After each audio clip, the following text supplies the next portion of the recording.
What is this? Is this today? '07 free speech? Well, that's what happens, man. I mean, it's in Britain.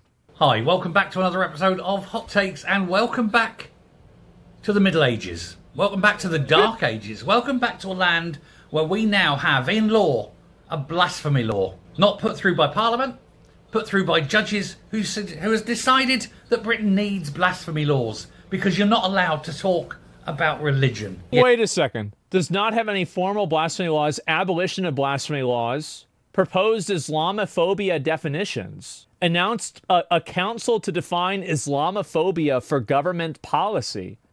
What the fuck? Well, no formal blasphemy law exists in the UK. The application of public order and hate speech laws to acts like the Quran burning suggests a selective sensitivity towards Islam not extended to other religion. This inconsistency raises questions about whether the authorities are prioritizing community cohesion over free expression. Wow. What the hell are they doing over there? The fuck is that? Now, I'm going to say at the beginning, people have rights. Ideas do not. You do not insult someone because of their beliefs, but it does not mean that the beliefs themselves are inviolable. One can disagree very angrily with the teachings of a religion, as long as one does not insult the followers of that religion. Often the followers, of course, are victims. Yeah. Brainwashed as children into believing all sorts of guff. But that's not what's happening here. No. In this country now, we may not criticise religion. We may not criticise the teachings of a religion. We may not insult a religion, even if the tenets of that religion are obnoxious in the extreme. Oh, jeez. Wow. Actually, yeah, this is not good. It begins, as I said, do you guys see how every single day what I've been saying is becoming more true? Every single fucking day. Because some little wanker of a judge has said it's wrong to stand there and say F Islam while burning your own book.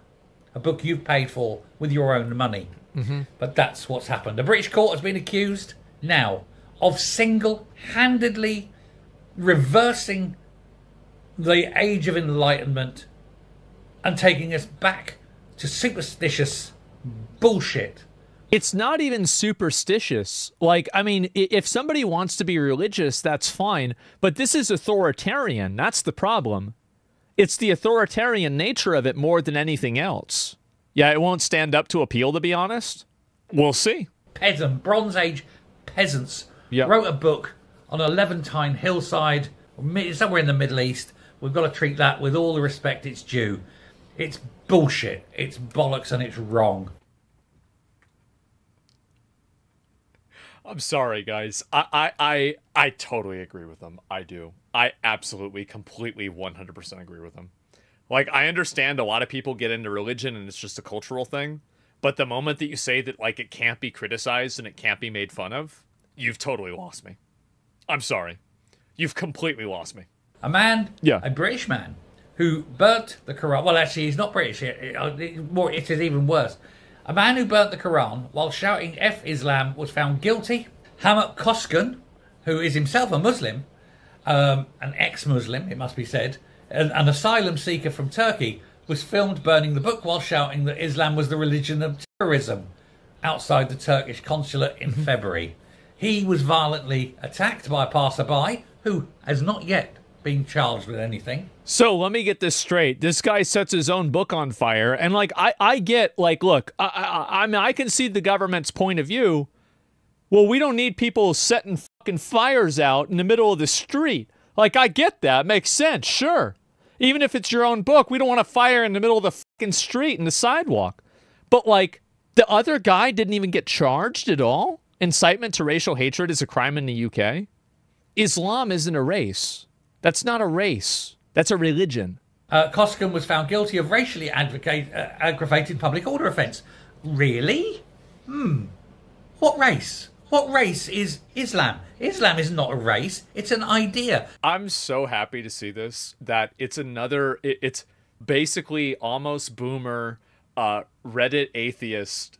Like, I'm really vibing with this a lot. This is great. I'm having a good time watching this. That's the scientific principle. Disagree, sometimes violently, with ideas. Yes. Islam hasn't got a race. The person who follows Islam might have a race. Sure. But please do tell me, what race is Islam? No, it's a bullshit. I hope this goes to appeal.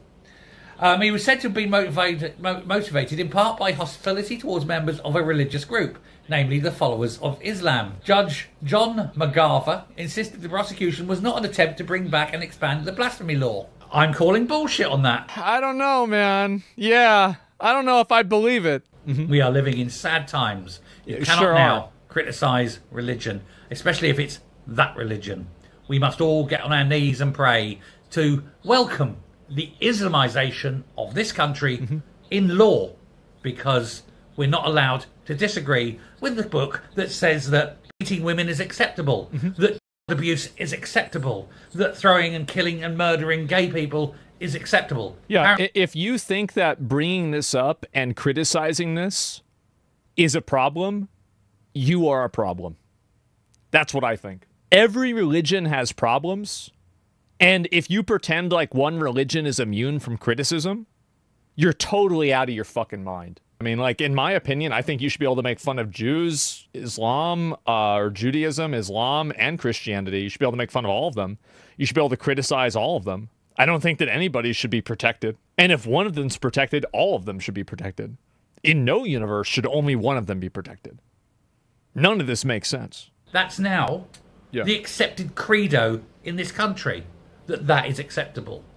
So I suppose now I could say, hey everybody, I'm going to go out and murder gay people because I've converted to Islam. And there's nothing the authorities can do now, because they've just done this. They've just said that you're not allowed to criticize Islam. Yeah, not being able to criticize, like, it's actually, and I know where this is what's going to cause a lot of people to become radicalized in Europe, is that as soon as they have laws here that are enforced asymmetrically in favor of a certain religion or a certain group of people, that will alienate and radicalize everybody else against them. Yeah, it's going, like, people are going to pop off about this. And the Brits don't make kids, they'll be a minority? I guess so. When is violence the answer? Not now. The answer is I don't know. Actually, I really, what am I talking about? I don't know how Britain's politics work. I have no idea.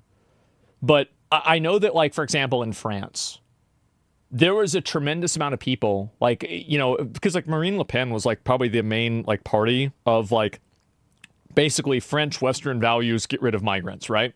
She did not get all the votes. A lot of people, and the majority of people, did not vote for her. So whenever you're looking at who's at fault here and who's wrong here, it's the people in the country that are voting against it. They vote against their best interests. That's it.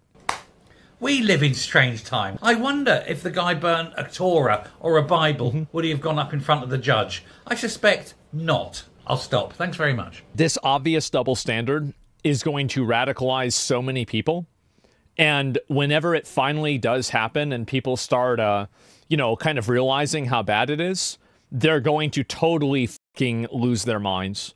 And I think it's just creating more racism. It's creating more actual intrinsic base. This guy was based as fuck, by the way. I totally agree with him. And 400K Muslims that agree with jihad in the UK, there's around 76,000 soldiers.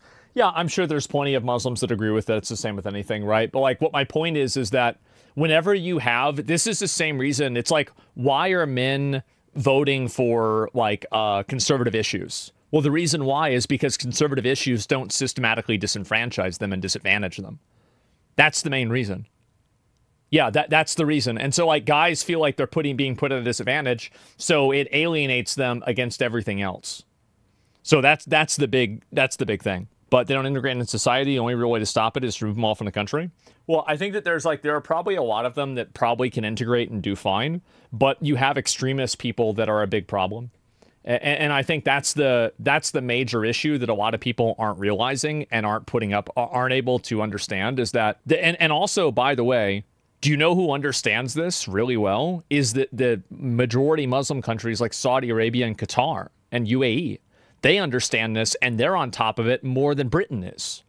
They have to be on top of it because they understand it better than fucking anybody.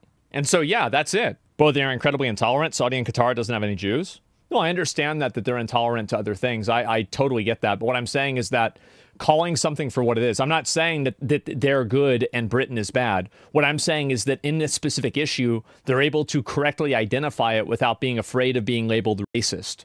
And because they're able to correctly identify an issue, they're able to deal with it. Because if you can't identify an issue and you can't define an issue, you can't solve a problem. That's it. So yeah, they don't, yeah, people in Britain and the government there is unable to call it any extremism. That's the issue.